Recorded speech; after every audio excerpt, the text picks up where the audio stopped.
अर्थव्यवस्था के बारे आप अगर सोचेंगे तो एक बहुत अच्छा इंडिकेटर ये होता है कि उसमें एनर्जी कंजम्पशन कितनी है।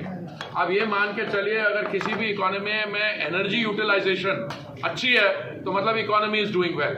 अब मैं आपको एक दो आंकड़े देता हूँ। हमारी जो टोटल रेवेन्यू है उसके 19% जो रेवेन्यू है वो एनर्जी सेक्टर से आती है, पेट्रोलियम और नेचुरल गैस से आती है। और एक तो हो सकता है कि आपकी एनर्जी कंजम्पशन बढ़ती जाए पर दाम भी बढ़ते जाए। माननीय प्रधानमंत्री जी ने उसके साथ ये भी इंश्योर किया है कि एनर्जी अवेलेबिलिटी मतलब रही है पर अफोर्डेबिलिटी जो है, भारत एक ऐसा देश है जहां पिछले 3 साल में पेट्रोल और डीजल के दाम कम हुए। और कैसे कम हुए? क्योंकि माननीय प्रधानमंत्री जी ने केंद्र सरकार की तरफ से जो सेस लगता है उसको कम किया 2 बार, नवंबर 2021 में और मई 2022 में। और उसके अलावा हमारी जो Bharatiya Janata party rule states राज्य हैं उन्होंने भी अपनी वैट ड्यूटी कम की।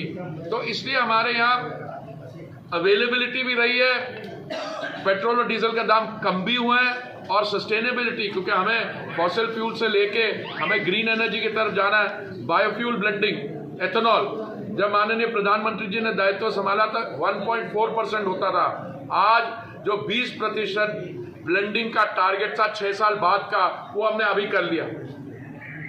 कंप्रेस्ड बायोगैस, ग्रीन हाइड्रोजन पे काम, तो सब इस सेक्टर में अच्छा हो रहा है काम।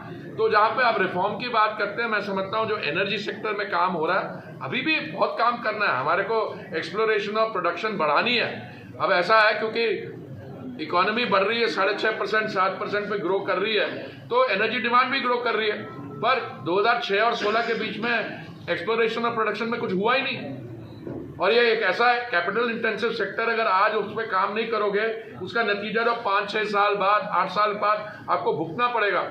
इसलिए हम आने वाले समय में वो भी बढ़ाएंगे, बायोफ्यूल ब्लेंडिंग भी बढ़ाएंगे, ग्रीन हाइड्रोजन भी काम करेंगे कि आने वाले समय में, अभी ऑलरेडी हम विश्व भर में 5वें स्थान पे हैं एज ए अर्थव्यवस्था, अभी जल्दी 4थे स्थान पे पहुंच जाएंगे।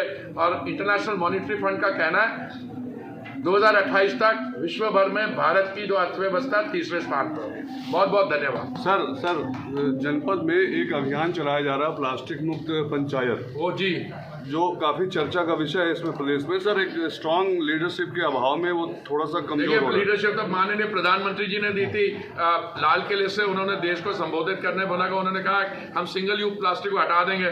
जब से मैं मंत्रिमंडल में आया हूँ, मैं आपको विचार, मेरे टेबल पे कभी भी प्लास्टिक की बोतल नहीं होती। तो इसमें तो सबको साथ देना पड़ेगा, क्योंकि सिंगल यूज प्लास्टिक ऐसा है, आप हमारे ओशन देखिए, इतने बड़े वो प्लास्टिक के वो घूम रहे हैं हमारे यहाँ पे, उसके ये आपके स्वास्थ्य के लिए अच्छा नहीं है और इसमें इन्वायरमेंटल डैमेज होता है। पर इस पर अलग से चर्चा करेंगे आपके। Thank you.